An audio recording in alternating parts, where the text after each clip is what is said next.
ಓಂ ಶಾಂತಿ. ಇಂದಿನ ಪರಮಾತ್ಮನ ಮಹಾವಾಕ್ಯ ಮುರುಳಿ ದಿನಾಂಕ 1-10-2025. ಬಾಪ್ತಾದ ಮಧುಬನ. ಮಧುರ ಮಕ್ಕಳೇ, ಪ್ರತಿದಿನ ರಾತ್ರಿ ನಿಮ್ಮ ಲೆಕ್ಕವನ್ನು ಬರೆಯಿರಿ, ಡೈರಿಯನ್ನು ಇಡಿ. ಅಂದರೆ ಪ್ರತಿದಿನ ಡೈರಿಯನ್ನು ಬರೆಯಿರಿ. ಆಗ ನನಗೆ ಎಲ್ಲೂ ನಷ್ಟ ಆಗಬಾರದು ಅನ್ನುವ ಭಯ ಇರುತ್ತದೆ. ಇಂದಿನ ಪ್ರಶ್ನೆಯಾಗಿದೆ, ಕಲ್ಪದ ಮೊದಲಿನ ಭಾಗ್ಯಶಾಲಿ ಮಕ್ಕಳಿಗೆ ಪರಮಾತ್ಮ ತಂದೆಯ ಯಾವ ಒಂದು ಮಾತು ತಕ್ಷಣ ಟಚ್ ಆಗುತ್ತದೆ? ಉತ್ತರ, ಪರಮಾತ್ಮ ತಂದೆ. ಪ್ರತಿದಿನ ತಂದೆಯನ್ನು ನೆನಪು ಮಾಡುವಂತಹ ಯುಕ್ತಿಯನ್ನು ಮಕ್ಕಳಿಗೆ ತಿಳಿಸುತ್ತಿರುತ್ತಾರೆ. ಭಾಗ್ಯಶಾಲಿ ಮಕ್ಕಳಿಗೆ ಆ ಯುಕ್ತಿ ಟಚ್ ಆಗುತ್ತಿರುತ್ತದೆ. ಅವರು ತಕ್ಷಣ ಆ ಯುಕ್ತಿಯನ್ನು ಕಾರ್ಯರೂಪದಲ್ಲಿ ತರುತ್ತಾರೆ. ಪರಮಾತ್ಮ ತಂದೆ ತಿಳಿಸುತ್ತಾರೆ, ಮಕ್ಕಳೇ, ಸ್ವಲ್ಪ ಸಮಯ ಏಕಾಂತದಲ್ಲಿ ಹೂದೋಟದಲ್ಲಿ ಹೋಗಿ ಕುಳಿತುಕೊಳ್ಳಿ.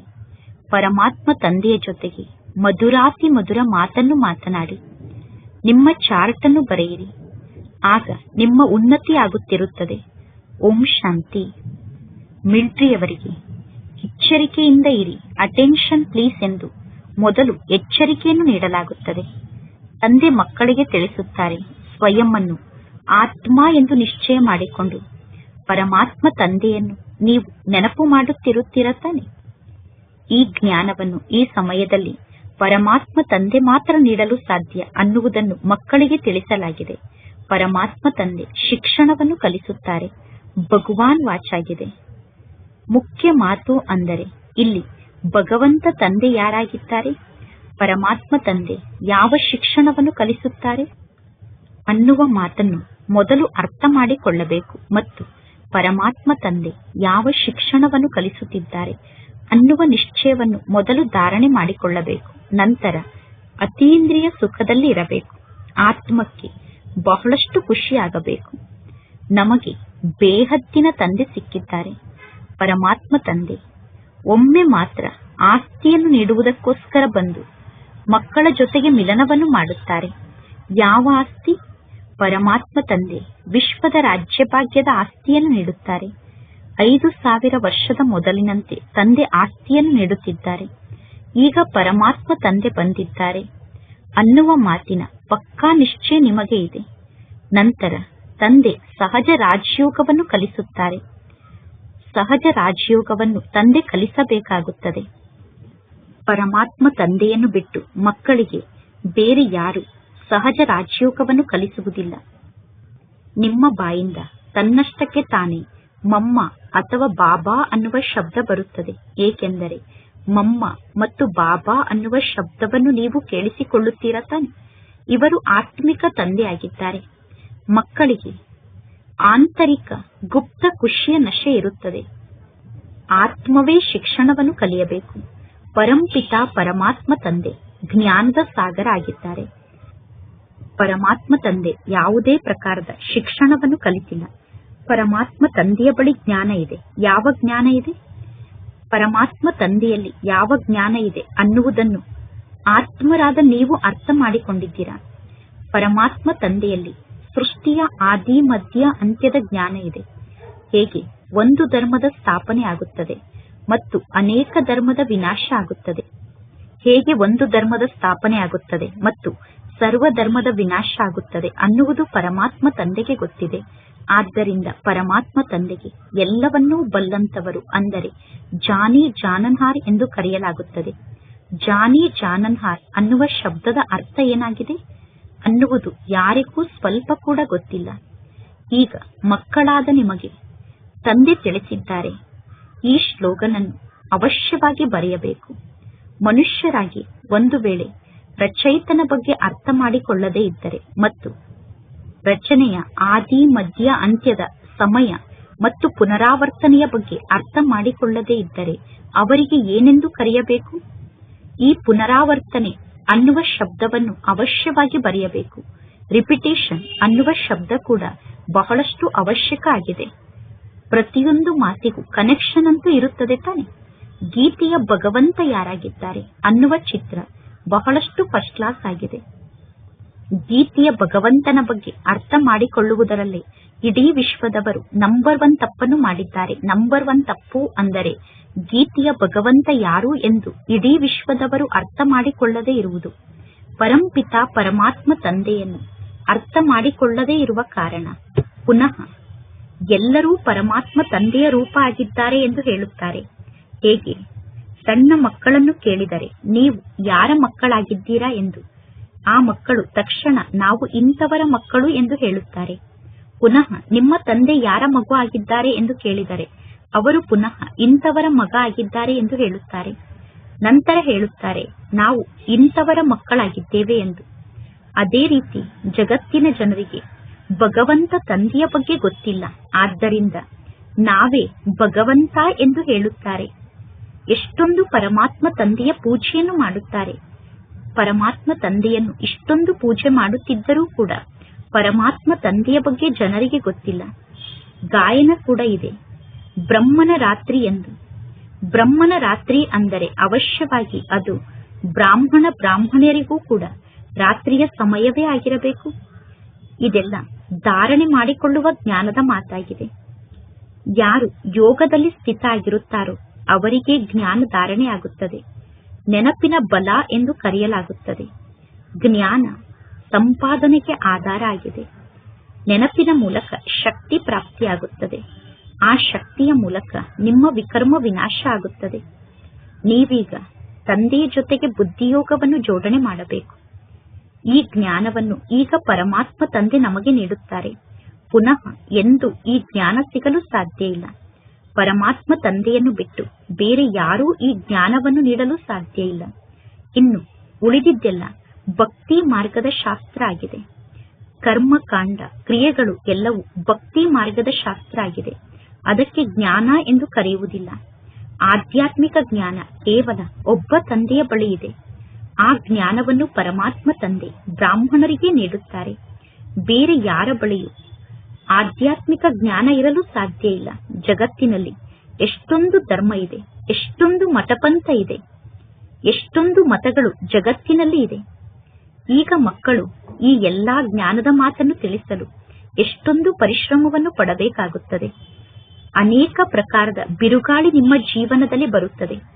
ಗಾಯನ ಕೂಡ ಇದೆ, ನನ್ನ ನೌಕೆಯನ್ನು ಪಾರು ಮಾಡಿ ಎಂದು. ಇನ್ನು ಎಲ್ಲರ ನೌಕೆಯಂತೂ ಪಾರಾಗಲು ಸಾಧ್ಯ ಇಲ್ಲ. ಕೆಲವರ ನೌಕೆ ಮುಳುಗಿ ಹೋಗುತ್ತದೆ. ಕೆಲವರ ನೌಕೆ ಮುಳುಗಿದರೂ ಕೂಡ ಪುನಃ ಆ ನೌಕೆ ಎದ್ದು ನಿಲ್ಲುತ್ತದೆ. ಕೆಲವರ ಜೀವನ ನೌಕೆ ಮುಳುಗಿದರೂ ಕೂಡ ಪುನಃ ಅವರು ಎದ್ದು ನಿಲ್ಲುತ್ತಾರೆ. 2 ವರ್ಷ 3 ವರ್ಷದ ನಂತರ ಪುನಃ ಎದ್ದು ನಿಲ್ಲುತ್ತಾರೆ. ಕೆಲವರಿಗೆ ಈ ಜ್ಞಾನದ ಬಗ್ಗೆ ಸ್ವಲ್ಪ ಕೂಡ ಗೊತ್ತಿಲ್ಲ. ಕೆಲವರ ಮೂಳೆ ಕೂಡ ಪುಡಿ ಪುಡಿ ಆಗಿ ಬಿಡುತ್ತದೆ. ಇನ್ನು ಕೆಲವರು ಪುನಃ ಅವರಲ್ಲಿ ಎದ್ದು ನಿಲ್ಲುತ್ತಾರೆ. ಈ ಜ್ಞಾನ ಮಾರ್ಗದಲ್ಲಿ ಬಹಳಷ್ಟು ಪರಿಶ್ರಮ ಇದೆ. ಕೃತಕವಾದ ಅನೇಕ ಪ್ರಕಾರದ ಯೋಗಗಳು ಹುಟ್ಟಿಕೊಂಡಿದೆ. ಅಂದರೆ ವರ್ತಮಾನ ಸಮಯದಲ್ಲಿ ಆರ್ಟಿಫಿಷಿಯಲ್ ಯೋಗಗಳು ಬಹಳಷ್ಟು ಹುಟ್ಟಿಕೊಂಡಿದೆ. ಎಷ್ಟೊಂದು ಯೋಗದ ಆಶ್ರಮ ಇದೆ. ಆತ್ಮಿಕ ಯೋಗದ ಆಶ್ರಮದ ಬಗ್ಗೆ ಯಾರಿಗೂ ಗೊತ್ತಿಲ್ಲ. ಪರಮಾತ್ಮ ತಂದೆ ಬಂದು ಆತ್ಮರಿಗೆ ಆತ್ಮಿಕ ಯೋಗವನ್ನು ಕಲಿಸುತ್ತಾರೆ. ಪರಮಾತ್ಮ ತಂದೆ ತಿಳಿಸುತ್ತಾರೆ, ಇದು ಬಹಳ ಸಹಜ ಯೋಗ ಆಗಿದೆ. ಈ ಯೋಗದಷ್ಟು ಸಹಜವಾದಂತಹ ಯೋಗ ಬೇರೆ ಯಾವ ಯೋಗವೂ ಆಗಲು ಸಾಧ್ಯ ಇಲ್ಲ. ಯಾವ ಯೋಗವೂ ಈ ಯೋಗದಷ್ಟು ಸಹಜ ಅಲ್ಲ. ಆತ್ಮ ಶರೀರದಲ್ಲಿ ಬಂದು ಪಾತ್ರವನ್ನು ಅಭಿನಯ ಮಾಡುತ್ತದೆ. ಹೆಚ್ಚು ಅಂದರೆ 84 ಜನ್ಮವನ್ನು ಪಡೆದುಕೊಳ್ಳುತ್ತಾರೆ. ನಂತರ ಜನ್ಮ ಕಡಿಮೆ ಆಗುತ್ತಾ ಹೋಗುತ್ತದೆ. ಈ ಎಲ್ಲಾ ಮಾತು ಮಕ್ಕಳ ಬುದ್ಧಿಯಲ್ಲಿ ಮಾತ್ರ ಇದೆ. ಬುದ್ಧಿಯಲ್ಲಿ ಜ್ಞಾನ ಧಾರಣೆ ಆಗುವುದು ಬಹಳ ಕಷ್ಟ ಆಗಿದೆ. ಬಹಳ ಕಷ್ಟಪಟ್ಟಾಗ ಬುದ್ಧಿಯಲ್ಲಿ ಜ್ಞಾನ ಧಾರಣೆ ಆಗುತ್ತದೆ. ಮೊದಲನೆಯ ಮುಖ್ಯ ಮಾತನ್ನು ಪರಮಾತ್ಮ ತಂದೆ ತಿಳಿಸುತ್ತಾರೆ. ನೀವು ಎಲ್ಲಿಗಾದರೂ ಹೋಗಿ, ಎಲ್ಲಿಗೇ ಹೋದರೂ ಕೂಡ ಮೊದಲು ತಂದೆಯ ಪರಿಚಯವನ್ನು ನೀಡಿ. ಪರಮಾತ್ಮ ತಂದೆಯ ಪರಿಚಯವನ್ನು ಹೇಗೆ ನೀಡಬೇಕು ಅನ್ನುವುದಕ್ಕೋಸ್ಕರ ಯುಕ್ತಿಯನ್ನು ರಚನೆ ಮಾಡಲಾಗುತ್ತದೆ. ಯಾವಾಗ ತಂದೆಯ ಬಗ್ಗೆ ನಿಶ್ಚಯ ಆಗುತ್ತದೆಯೋ ಆಗ ತಂದೆ ಸತ್ಯ ಆಗಿದ್ದಾರೆ ಎಂದು ಅರ್ಥ ಆಗುತ್ತದೆ. ಅವಶ್ಯವಾಗಿ ಪರಮಾತ್ಮ ತಂದೆ ಸತ್ಯ ಮಾತನ್ನೇ ತಿಳಿಸುತ್ತಾರೆ. ಈ ಜ್ಞಾನ ಮಾರ್ಗದಲ್ಲಿ ನಮಗೆ ಸಂಶಯ ಬರಬಾರದು. ತಂದೆಯ ನೆನಪಿನಲ್ಲೇ ಪರಿಶ್ರಮ ಇದೆ. ಮಾಯೆ ತಂದೆಯನ್ನು ನೆನಪು ಮಾಡುವಾಗಲೇ ವಿರೋಧವನ್ನು ಮಾಡುತ್ತದೆ. ಗಳಿಗೆ ಗಳಿಗೆಗೂ ತಂದೆಯ ನೆನಪನ್ನು ಮಾಯೆ ಮರೆಸಿ ಬಿಡುತ್ತದೆ. ಆದ್ದರಿಂದ ಪರಮಾತ್ಮ ತಂದೆ ತಿಳಿಸುತ್ತಾರೆ, ಚಾರ್ಟ್ ಅನ್ನು ಬರೆಯಿರಿ. ಚಾರ್ಟ್ ಅನ್ನು ಬರೆದಾಗ ಯಾರು ಎಷ್ಟು ಸಮಯ ತಂದೆಯನ್ನು ನೆನಪು ಮಾಡುತ್ತಿದ್ದಾರೆ ಎಂದು ತಂದೆ ನೋಡಲು ಸಾಧ್ಯ. 1% ಮಕ್ಕಳು ಕೂಡ ಚಾರ್ಟ್ ಅನ್ನು ಬರೆಯುವುದಿಲ್ಲ. ಕೆಲವರು ಹೇಳುತ್ತಾರೆ, ನಾನು ಇಡೀ ದಿನ ತಂದೆಯ ನೆನಪಿನಲ್ಲೇ ಇರುತ್ತೇನೆ ಎಂದು. ಪರಮಾತ್ಮ ತಂದೆ ತಿಳಿಸುತ್ತಾರೆ, ಇಡೀ ದಿನ ತಂದೆಯ ನೆನಪಿನಲ್ಲಿ ಇರುವುದು ಬಹಳಷ್ಟು ಕಷ್ಟದ ಮಾತಾಗಿದೆ. ಬಂಧನದಲ್ಲಿ ಇರುವಂತವರು ಹಗಲು ರಾತ್ರಿ ಹೊಡೆಸಿಕೊಳ್ಳುತ್ತಿರುತ್ತಾರೆ. ಅಂದ ಮೇಲೆ ಬಂಧನದಲ್ಲಿ ಇರುವಂತಹ ಮಕ್ಕಳಿಗೆ ಹಗಲು ರಾತ್ರಿ ತಂದೆಯ ನೆನಪಿರುತ್ತದೆ. ಶಿವ ತಂದೆ ಯಾವಾಗ ನಾವು ಈ ಸಂಬಂಧಿಗಳ ಬಂಧನದಿಂದ ಮುಕ್ತ ಆಗುತ್ತೇವೆ ಎಂದು ಮಕ್ಕಳು ತಂದೆಯನ್ನು ಕೇಳುತ್ತಾರೆ. ಆತ್ಮವೇ ತಂದೆಯನ್ನು ಕೂಗಿ ಕರೆಯುತ್ತದೆ, ಬಾಬಾ ನಾವು ಈ ಬಂಧನದಿಂದ ಮುಕ್ತ ಆಗುವುದು ಹೇಗೆ ಎಂದು. ಒಂದು ವೇಳೆ ಯಾರಾದರೂ ಬಹಳಷ್ಟು ಸಮಯ ತಂದೆಯ ನೆನಪನ್ನು ಮಾಡುತ್ತಿದ್ದರೆ ಅವರು ತಂದೆಗೆ ಚಾರ್ಟ್ ಅನ್ನು ಕಳಿಸಬೇಕು. ತಂದೆ ಪ್ರತಿದಿನ ಆದೇಶವನ್ನು ನೀಡುತ್ತಾರೆ, ಪ್ರತಿದಿನ ರಾತ್ರಿ ನಿಮ್ಮ ಲೆಕ್ಕವನ್ನು ಬರೆಯಿರಿ ಎಂದು. ತಂದೆಯ ಮೂಲಕ ಆದೇಶ ಸಿಗುತ್ತದೆ. ಡೈರಿಯನ್ನು ಬರೆಯಬೇಕು. ಡೈರಿಯನ್ನು ಇಟ್ಟರೆ ನಿಮಗೆ ಭಯ ಇರುತ್ತದೆ. ಡೈರಿಯನ್ನು ಬರೆದಾಗ ನನಗೆ ಎಲ್ಲೂ ನಷ್ಟ ಆಗಬಾರದು ಅನ್ನುವ ಭಯ ಇರುತ್ತದೆ. ಅತಿ ಪ್ರೀತಿಯ ತಂದೆಯನ್ನು ನಾನು ಎಷ್ಟು ಸಮಯ ನೆನಪು ಮಾಡುತ್ತಿದ್ದೇನೆ ಎಂದು ನಾನು ಡೈರಿಯಲ್ಲಿ ಬರೆದಿರುವುದನ್ನು ನೋಡಿದರೆ ತಂದೆ ನನಗೆ ಏನೆಂದು ಹೇಳಬಹುದು ಎಂದು ಮಕ್ಕಳಿಗೆ ಭಯ ಇರುತ್ತದೆ. ಲೌಕಿಕ ತಂದೆಯನ್ನು ಕೂಡ ಮಕ್ಕಳಾದ ನೀವು ನೆನಪು ಮಾಡುತ್ತೀರಾ, ಪತ್ನಿಯನ್ನು ಕೂಡ ನೀವು ನೆನಪು ಮಾಡುತ್ತೀರಾ. ಆದರೆ ತಂದೆಯಾದ ನನ್ನನ್ನು ನೀವು ಅಷ್ಟೊಂದು ನೆನಪು ಮಾಡುವುದಿಲ್ಲ. ನೀವು ತಂದೆಯಾದ ನನ್ನನ್ನು ಬಹಳ ಕಡಿಮೆ ಸಮಯ ನೆನಪು ಮಾಡುತ್ತೀರಾ. ಚಾರ್ಟ್ ಅನ್ನು ಬರೆದರೆ ನಿಮಗೇ ನಾಚಿಕೆ ಆಗುತ್ತದೆ. ಇಂತಹ ಪರಿಸ್ಥಿತಿಯಲ್ಲಿ ನಾನು ಶ್ರೇಷ್ಠ ಪದವಿಯನ್ನು ಪಡೆದುಕೊಳ್ಳಲು ಸಾಧ್ಯ ಇಲ್ಲ ಎಂದು ನಿಮಗೆ ನಾಚಿಕೆ ಆಗುತ್ತದೆ. ಆದ್ದರಿಂದ ಪರಮಾತ್ಮ ತಂದೆ ಚಾರ್ಟ್ ಅನ್ನು ಬರೆಯುವ ಮಾತಿನ ಕಡೆ ಒತ್ತನ್ನು ನೀಡುತ್ತಾರೆ. ತಂದೆಯನ್ನು ನೆನಪು ಮಾಡಬೇಕು ಮತ್ತು 84 ಜನ್ಮದ ಚಕ್ರವನ್ನು ನೆನಪು ಮಾಡಬೇಕು. ಆಗ ಪುನಃ ನೀವು ಚಕ್ರವರ್ತಿ ರಾಜ ಆಗುತ್ತೀರಾ.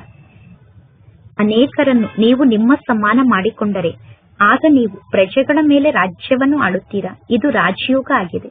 ನರನಿಂದ ನಾರಾಯಣ ಆಗುವಂತಹ ಯೋಗ ಆಗಿದೆ. ಇದೇ ನಮ್ಮ ಗುರಿ ಉದ್ದೇಶ ಆಗಿದೆ.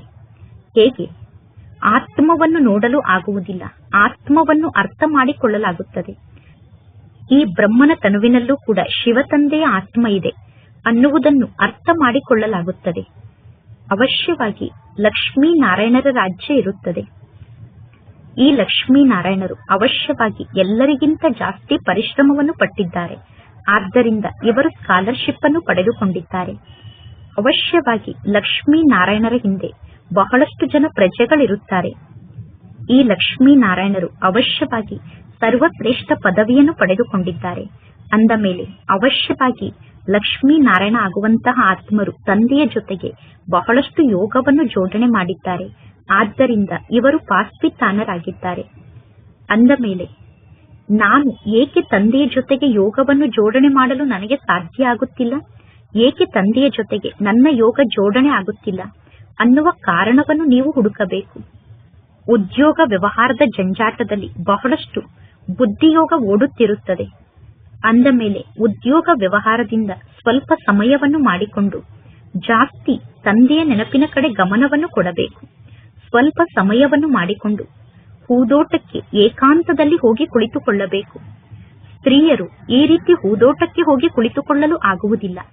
ಏಕೆಂದರೆ ಹೆಣ್ಣು ಮಕ್ಕಳು ಮನೆಯನ್ನು ನೋಡಿಕೊಳ್ಳಬೇಕಾಗುತ್ತದೆ. ಪುರುಷರು ಹೂದೋಟಕ್ಕೆ ಹೋಗಿ ಕುಳಿತುಕೊಳ್ಳಬಹುದು. ಏಕೆಂದರೆ ಹೂದೋಟಕ್ಕೆ ಹೋಗಿ ಕುಳಿತುಕೊಳ್ಳುವುದು ಪುರುಷರಿಗೆ ಸಹಜ ಆಗಿದೆ. ಕಲ್ಪದ ಮೊದಲು ಯಾರು ಭಾಗ್ಯಶಾಲಿಗಳಾಗಿದ್ದರು ಅವರಿಗೆ ಈ ಜ್ಞಾನ ಟಚ್ ಆಗುತ್ತದೆ. ಶಿಕ್ಷಣ ಅಂತೂ ಬಹಳ ಒಳ್ಳೆಯ ಶಿಕ್ಷಣ ಆಗಿದೆ. ಈ ಶಿಕ್ಷಣ ಬಹಳ ಒಳ್ಳೆಯ ಶಿಕ್ಷಣ ಆಗಿದೆ. ಇನ್ನು ಪ್ರತಿಯೊಂದು ಮಾತಿನಲ್ಲೂ ತಮ್ಮದೇ ಆದ ಬುದ್ಧಿಯನ್ನು ಉಪಯೋಗ ಮಾಡುತ್ತಾರೆ. ಪ್ರತಿಯೊಂದು ಮಾತಿನಲ್ಲೂ ಪ್ರತಿಯೊಬ್ಬರು ತಮ್ಮ ಬುದ್ಧಿಯನ್ನು ಉಪಯೋಗ ಮಾಡುತ್ತಾರೆ. ಹೇಗಾದರೂ ಮಾಡಿ ನಾವೀಗ ತಂದೆಯ ಮೂಲಕ ಆಸ್ತಿಯನ್ನು ಪಡೆದುಕೊಳ್ಳಬೇಕು. ತಂದೆ ಎಲ್ಲರಿಗೂ ಆದೇಶವನ್ನು ನೀಡುತ್ತಾರೆ. ಆದರೆ ಮಕ್ಕಳು ಮಾಡಿ ತೋರಿಸಬೇಕು. ಪರಮಾತ್ಮ ತಂದೆ ಜನರಲ್ ಆಗಿ ಆದೇಶವನ್ನು ನೀಡುತ್ತಾರೆ. ಒಬ್ಬೊಬ್ಬ ಮಕ್ಕಳು ತಂದೆಯ ಬಳಿ ಪರ್ಸನಲ್ ಆಗಿ ಬಂದು ತಂದೆಯನ್ನು ಕೇಳಿದರೆ ತಂದೆ ಮಕ್ಕಳಿಗೆ ಸಲಹೆಯನ್ನು ನೀಡಲು ಸಾಧ್ಯ. ತೀರ್ಥಯಾತ್ರೆಗೆ ದೊಡ್ಡ ದೊಡ್ಡ ಪರ್ವತದ ಮೇಲೆ ಹೋಗುತ್ತಾರೆ. ತೀರ್ಥಯಾತ್ರೆಯನ್ನು ಮಾಡಲು ದೊಡ್ಡ ದೊಡ್ಡ ಪರ್ವತದ ಮೇಲೆ ಹೋಗುತ್ತಾರೆ. ಅಂದ ಮೇಲೆ ಕರೆದುಕೊಂಡು ಹೋಗುವಂತಹ ಮಾರ್ಗದರ್ಶಕರು ಪರ್ವತದ ಮೇಲೆ ಕರೆದುಕೊಂಡು ಹೋಗುವಾಗ ಎಚ್ಚರಿಕೆಯನ್ನು ನೀಡುತ್ತಾರೆ. ಏಕೆಂದರೆ ಪರ್ವತವನ್ನು ಹತ್ತಿ ಹೋಗುವಾಗ ಬಹಳ ಕಷ್ಟಪಟ್ಟು ಪರ್ವತವನ್ನು ಹತ್ತಿ ಹೋಗುತ್ತಾರೆ. ಈಗ ಮಕ್ಕಳಿಗೆ ತಂದೆ ಬಹಳ ಸಹಜ ಯುಕ್ತಿಯನ್ನು ತಿಳಿಸುತ್ತಾರೆ. ತಂದೆಯಾದ ನನ್ನನ್ನು ನೀವು ನೆನಪು ಮಾಡಬೇಕು. ಶರೀರದ ಅಭಿಮಾನವನ್ನು ಸಮಾಪ್ತಿ ಮಾಡಿಕೊಳ್ಳಬೇಕು. ಪರಮಾತ್ಮ ತಂದೆ ತಿಳಿಸುತ್ತಾರೆ, ತಂದೆಯಾದ ನನ್ನನ್ನು ನೀವು ನೆನಪು ಮಾಡಿ. ಪರಮಾತ್ಮ ತಂದೆ ಬಂದು ಮಕ್ಕಳಿಗೆ ಜ್ಞಾನವನ್ನು ನೀಡುತ್ತಾರೆ. ತಂದೆ ಬಂದು ಜ್ಞಾನವನ್ನು ನೀಡಿ ವಾಪಸ್ ಹೋಗುತ್ತಾರೆ. ಆತ್ಮದಂತಹ ತೀಕ್ಷ್ಣವಾದ ರಾಕೆಟ್ ಬೇರೆ ಯಾವುದೂ ಇರಲು ಸಾಧ್ಯ ಇಲ್ಲ. ಜಗತ್ತಿನ ಜನ ಚಂದ್ರಲೋಕದ ಕಡೆ ಹೋಗಲು ಎಷ್ಟೊಂದು ಸಮಯವನ್ನು ವ್ಯರ್ಥವಾಗಿ ಕಳೆಯುತ್ತಾರೆ. ಇದೆಲ್ಲ ನಾಟಕದಲ್ಲಿ ಫಿಕ್ಸ್ ಆಗಿದೆ. ಈ ವಿಜ್ಞಾನದ ಕಲೆ ವಿನಾಶದ ಕಾರ್ಯದಲ್ಲಿ ಸಹಯೋಗವನ್ನು ನೀಡುತ್ತದೆ. ಅದು ವಿಜ್ಞಾನ ಆಗಿದೆ.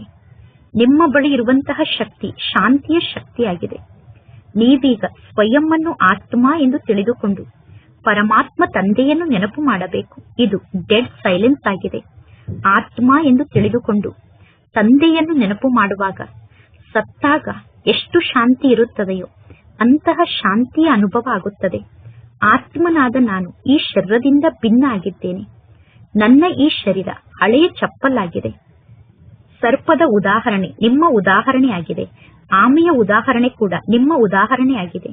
ನೀವೀಗ ಕೀಟದ ಸಮಾನ ಆಗಿರುವಂತಹ ಮನುಷ್ಯರಿಗೆ ಜ್ಞಾನದ ಬೂಬೂ ಮಾಡಿ ಅವರನ್ನು ಮನುಷ್ಯರಿಂದ ದೇವತೆಯನ್ನಾಗಿ ಮಾಡುತ್ತೀರಾ. ವಿಷದ ಸಾಗರದಿಂದ ಎಲ್ಲರನ್ನೂ ಕ್ಷೀರ ಸಾಗರಕ್ಕೆ ಕರೆದುಕೊಂಡು ಹೋಗುವುದು ನಿಮ್ಮ ಕೆಲಸ ಆಗಿದೆ.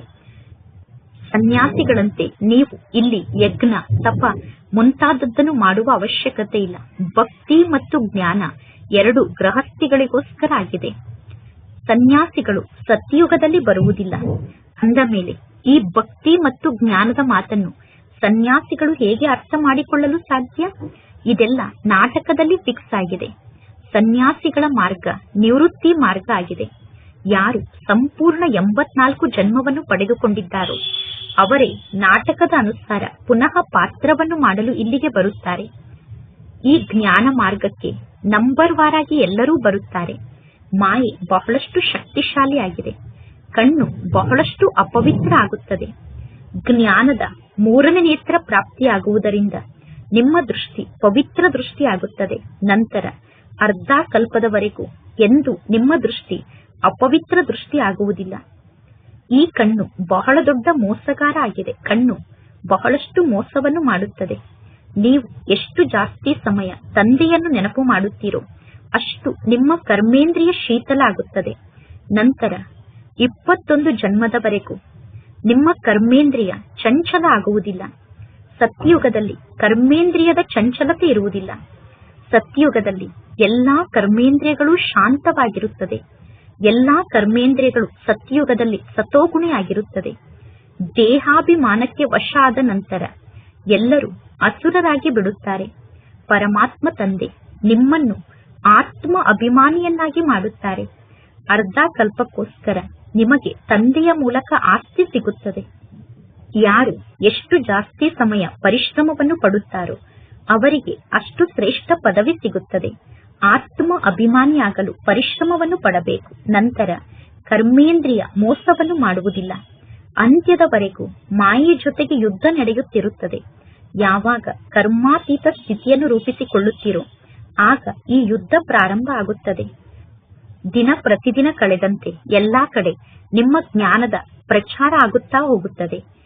ಸಾವಿನ ಭಯ ಅಂತೂ ಇದೆ ತಾನೆ? ಪರಮಾತ್ಮ ತಂದೆ ತಿಳಿಸುತ್ತಾರೆ, ಈ ಜ್ಞಾನ ಸರ್ವರಿಗೋಸ್ಕರ ಆಗಿದೆ. ಕೇವಲ ತಂದೆಯ ಪರಿಚಯವನ್ನು ನೀಡಬೇಕು. ಆತ್ಮರಾದ ನಾವೆಲ್ಲರೂ ಸೋದರರಾಗಿದ್ದೇವೆ. ಎಲ್ಲರೂ ಒಬ್ಬ ತಂದೆಯನ್ನು ನೆನಪು ಮಾಡುತ್ತಾರೆ. ಪರಮಾತ್ಮ ತಂದೆ ಎಂದು ಕರೆಯುತ್ತಾರೆ. ಹೆಚ್ಚಾಗಿ ಪ್ರಕೃತಿಗೂ ಕೂಡ ಮಾನ್ಯತೆಯನ್ನು ನೀಡುವಂತಹ ಜನ ಇದ್ದಾರೆ. ಆದರೆ ಪರಮಾತ್ಮ ತಂದೆಯಂತೂ ಪರಮಾತ್ಮ ತಂದೆಯಾಗಿದ್ದಾರೆ. ತಂದೆಯನ್ನು ನೆನಪು ಮಾಡುವುದೇ ಮುಕ್ತಿ ಮತ್ತು ಜೀವನ್ ಮುಕ್ತಿಯನ್ನು ಪ್ರಾಪ್ತಿ ಮಾಡಿಕೊಳ್ಳುವುದಕ್ಕೋಸ್ಕರ. ಮುಕ್ತಿ ಮತ್ತು ಜೀವನ್ ಮುಕ್ತಿಗೋಸ್ಕರ ತಂದೆಯನ್ನು ನೆನಪು ಮಾಡುತ್ತಾರೆ. ಮೋಕ್ಷ ಅಂತೂ ಯಾರಿಗೂ ಸಿಗುವುದಿಲ್ಲ. ಇಡೀ ವಿಶ್ವದ ಇತಿಹಾಸ ಮತ್ತು ಭೂಗೋಳ ಪುನರಾವರ್ತನೆ ಆಗಲೇಬೇಕು. ಯಾವಾಗ ಸತ್ಯುಗ ಇತ್ತು ಆಗ ಕೇವಲ ಒಂದೇ ಒಂದು ಭಾರತ ದೇಶ ಮಾತ್ರ ಇತ್ತು ಎಂದು ಬುದ್ಧಿ ಹೇಳುತ್ತದೆ. ಮನುಷ್ಯರಿಗೆ ಯಾವ ಮಾತಿನ ಬಗ್ಗೆಯೂ ಸ್ವಲ್ಪ ಕೂಡ ಗೊತ್ತಿಲ್ಲ. ಮೊದಲು ಈ ಲಕ್ಷ್ಮೀ ನಾರಾಯಣರ ರಾಜ್ಯ ಇತ್ತು. ಇದು ಲಕ್ಷಾಂತರ ವರ್ಷದ ಮಾತಾಗಲು ಸಾಧ್ಯ ಇಲ್ಲ. ಒಂದು ವೇಳೆ ಇದು ಲಕ್ಷಾಂತರ ವರ್ಷದ ಮಾತಾಗಿದ್ದರೆ ಜನಸಂಖ್ಯೆ ಎಷ್ಟೊಂದು ಜಾಸ್ತಿ ಆಗುತ್ತಿತ್ತು.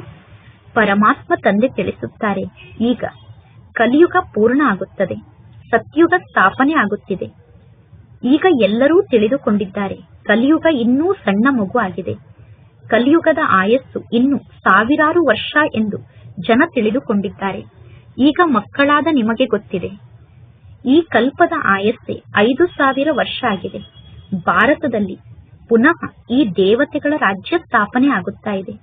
ಭಾರತ ಈಗ ಸ್ವರ್ಗ ಆಗುತ್ತಾ ಇದೆ. ಈಗ ನಾವು ಶ್ರೀಮತದಂತೆ ನಡೆದು ಈ ರಾಜ್ಯವನ್ನು ಸ್ಥಾಪನೆ ಮಾಡುತ್ತಿದ್ದೇವೆ. ಈಗ ಪರಮಾತ್ಮ ತಂದೆ ತಿಳಿಸುತ್ತಾರೆ, ತಂದೆಯಾದ ನನ್ನೊಬ್ಬನನ್ನೇ ನೀವು ನೆನಪು ಮಾಡಿ, ಒಬ್ಬ ತಂದೆಯನ್ನು ನೆನಪು ಮಾಡಿ ಅನ್ನುವ ಮೊದಲನೇ ಶಬ್ದವನ್ನು ಎಲ್ಲರಿಗೂ ತಿಳಿಸಬೇಕು.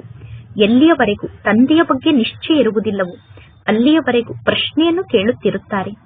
ನಂತರ ಯಾವುದಾದರೂ ಮಾತಿಗೆ ಉತ್ತರ ಗೊತ್ತಾಗದೇ ಇದ್ದಾಗ ಪುನಃ ತಿಳಿದುಕೊಳ್ಳುತ್ತಾರೆ, ಇವರಿಗೆ ಯಾವ ಜ್ಞಾನದ ಮಾತಿನ ಬಗ್ಗೆಯೂ ಗೊತ್ತಿಲ್ಲ ಎಂದು ಪುನಃ ಹೇಳುತ್ತಾರೆ. ಭಗವಂತ ತಂದೆ ನಮಗೆ ಓದಿಸುತ್ತಿದ್ದಾರೆ ಎಂದು. ಆದ್ದರಿಂದ ಮೊಟ್ಟ ಮೊದಲು ಪರಮಾತ್ಮ ತಂದೆಯ ಪರಿಚಯದ ಒಂದೇ ಮಾತಿನ ಕಡೆ ನಿಲ್ಲಬೇಕು. ಮೊದಲು ಅವರಿಗೆ ತಂದೆಯ ಬಗ್ಗೆ ನಿಶ್ಚಯವನ್ನು ಧಾರಣೆ ಮಾಡಿಸಬೇಕು. ಅವಶ್ಯವಾಗಿ ಸರ್ವರಿಗೂ ತಂದೆ ಒಬ್ಬ ಪರಮಾತ್ಮ ಆಗಿದ್ದಾರೆ. ಸರ್ವ ಆತ್ಮರಿಗೂ ತಂದೆ ಒಬ್ಬ ಪರಮಾತ್ಮ ಆಗಿದ್ದಾರೆ. ಆ ಪರಮಾತ್ಮ ತಂದೆ ರಚಯಿತ ಆಗಿದ್ದಾರೆ. ಅಂದ ಮೇಲೆ ಆ ಪರಮಾತ್ಮ ತಂದೆ ಅವಶ್ಯವಾಗಿ ಸಂಗಮ ಯುಗದಲ್ಲೇ ಬರುತ್ತಾರೆ. ಪರಮಾತ್ಮ ತಂದೆ ತಿಳಿಸುತ್ತಾರೆ, ನಾನು ಯುಗ ಯುಗದಲ್ಲಿ ಬರುವುದಿಲ್ಲ, ಕಲ್ಪದ ಸಂಗಮ ಯುಗದಲ್ಲಿ ನಾನು ಬರುತ್ತೇನೆ. ನಾನು ಬರುವುದೇ ಹೊಸ ಸೃಷ್ಟಿಯ ರಚನೆಯನ್ನು ಮಾಡಲು. ನಾನು ಹೊಸ ಸೃಷ್ಟಿಯ ರಚಯಿತ ಆಗಿದ್ದೇನೆ. ಅಂದ ಮೇಲೆ ನಾನು ಮಧ್ಯದ ಸಮಯದಲ್ಲಿ ಹೇಗೆ ಬರಲು ಸಾಧ್ಯ? ನಾನು ಬರುವುದೇ ಹಳೆಯ ಜಗತ್ತು ಮತ್ತು ಹೊಸ ಜಗತ್ತಿನ ಮಧ್ಯದ ಸಮಯದಲ್ಲಿ. ಇದಕ್ಕೆ ಪುರುಷೋತ್ತಮ ಸಂಗಮ ಯುಗ ಎಂದು ಕರೆಯಲಾಗುತ್ತದೆ. ನೀವೀಗ ಇಲ್ಲಿ ಪುರುಷೋತ್ತಮರಾಗುತ್ತೀರಾ. ಲಕ್ಷ್ಮೀ ನಾರಾಯಣರು ಎಲ್ಲರಿಗಿಂತ ಹೆಚ್ಚು ಪುರುಷೋತ್ತಮರಾಗಿದ್ದಾರೆ. ಗುರಿ ಉದ್ದೇಶವನ್ನು ಅರ್ಥ ಮಾಡಿಕೊಳ್ಳುವುದು ಎಷ್ಟು ಸಹಜ ಆಗಿದೆ. ಈಗ ಸ್ಥಾಪನೆಯ ಕಾರ್ಯ ನಡೆಯುತ್ತಿದೆ ಎಂದು ನೀವು ಎಲ್ಲರಿಗೂ ತಿಳಿಸಬೇಕು. ಪರಮಾತ್ಮ ತಂದೆ ತಿಳಿಸಿದ್ದಾರೆ, ಪುರುಷೋತ್ತಮ ಅನ್ನುವ ಶಬ್ದವನ್ನು ಅವಶ್ಯವಾಗಿ ಬರೆಯಿರಿ. ಏಕೆಂದರೆ ಈಗ ನೀವು ಕನಿಷ್ಠರಿಂದ ಪುರುಷೋತ್ತಮರಾಗುತ್ತೀರಾ. ಇಂತಿಂತಹ ಮುಖ್ಯ ಮಾತಿನಲ್ಲಿ ತಪ್ಪನ್ನು ಮಾಡಬಾರದು. ಪರಮಾತ್ಮ ತಂದೆ ತಿಳಿಸುತ್ತಾರೆ, ಸಂವತ್ಸರ ಮತ್ತು ಡೇಟ್ ಅನ್ನು ಅವಶ್ಯವಾಗಿ ಚಿತ್ರದಲ್ಲಿ ಬರೆಯಬೇಕು. ಮೊದಲು ಈ ಲಕ್ಷ್ಮೀ ನಾರಾಯಣರ ರಾಜ್ಯ ಪ್ರಾರಂಭ ಆಗುತ್ತದೆ. ಲಕ್ಷ್ಮೀ ನಾರಾಯಣರ ರಾಜ್ಯಕ್ಕಿಂತ ಮೊದಲು ಬೇರೆ ಯಾರ ರಾಜ್ಯವೂ ಇರುವುದಿಲ್ಲ. ಯಾವಾಗ ಅನ್ಯ ಧರ್ಮದ ಧರ್ಮಸ್ಥಾಪಕರು ಬರುತ್ತಾರೋ ನಂತರ ಆ ಧರ್ಮದ ಸಂಖ್ಯೆ ವೃದ್ಧಿ ಆಗುತ್ತದೆ. ಯಾವಾಗ ಆ ಧರ್ಮದವರು ಕೋಟ್ಯಾಂತರ ಜನ ಆಗುತ್ತಾರೋ ಆಗ ಅವರ ರಾಜ್ಯ ನಡೆಯಲು ಸಾಧ್ಯ. ಸತ್ಯುಗದ ಆದಿಯಲ್ಲಿ ಕೇವಲ ನಿಮ್ಮ ರಾಜ್ಯ ಇರುತ್ತದೆ. ಈ ಜ್ಞಾನದ ಮಾತು ಬೇರೆ ಯಾರ ಬುದ್ಧಿಯಲ್ಲೂ ಇಲ್ಲ. ಸತ್ಯುಗದಲ್ಲಿ ಈ ದೇವತೆಗಳ ರಾಜ್ಯ ಎಲ್ಲಿಂದ ಬಂತು? ಕಲಿಯುಗದ ಅಂತ್ಯದಲ್ಲಿ ಇಷ್ಟೆಲ್ಲಾ ಧರ್ಮ ಇದೆ. ಪುನಃ ಸತ್ಯುಗದಲ್ಲಿ ಹೇಗೆ ಒಂದು ಧರ್ಮ ಇರುತ್ತದೆ? ಆ ಒಂದು ಧರ್ಮ ಹೇಗೆ ಸ್ಥಾಪನೆ ಆಯಿತು? ಸತ್ಯುಗದಲ್ಲಿ ಇಷ್ಟೆಲ್ಲ ವಜ್ರ ವೈಡೂರ್ಯದ ಮಹಲ್ ಇರುತ್ತದೆ. ಭಾರತ ಸ್ವರ್ಗ ಆಗಿರುತ್ತದೆ. ಸತ್ಯುಗದಲ್ಲಿ ಭಾರತ ಹೇಗಿರುತ್ತದೆ ಅಂದರೆ ಭಾರತಕ್ಕೆ ಸತ್ಯುಗದಲ್ಲಿ ಸ್ವರ್ಗ ಎಂದು ಕರೆಯುತ್ತೇವೆ. ಇದು ಕೇವಲ 5000 ವರ್ಷದ ಮಾತಾಗಿದೆ. ಲಕ್ಷಾಂತರ ವರ್ಷದ ಲೆಕ್ಕ ಎಲ್ಲಿಂದ ಬಂತು? ಮನುಷ್ಯರು ಎಷ್ಟೊಂದು ಗೊಂದಲಕ್ಕೊಳಗಾಗಿದ್ದಾರೆ. ಈಗ ಆ ಮನುಷ್ಯರಿಗೆ ಈ ಜ್ಞಾನವನ್ನು ಯಾರು ತಿಳಿಸುವುದು? ಇದು ಅಸುರಿ ರಾಜ್ಯ ಆಗಿದೆ. ನಾವೀಗ ಅಸುರಿ ರಾಜ್ಯದಲ್ಲಿ ಇದ್ದೇವೆ ಎಂದು ಜನ ತಿಳಿದುಕೊಂಡಿಲ್ಲ.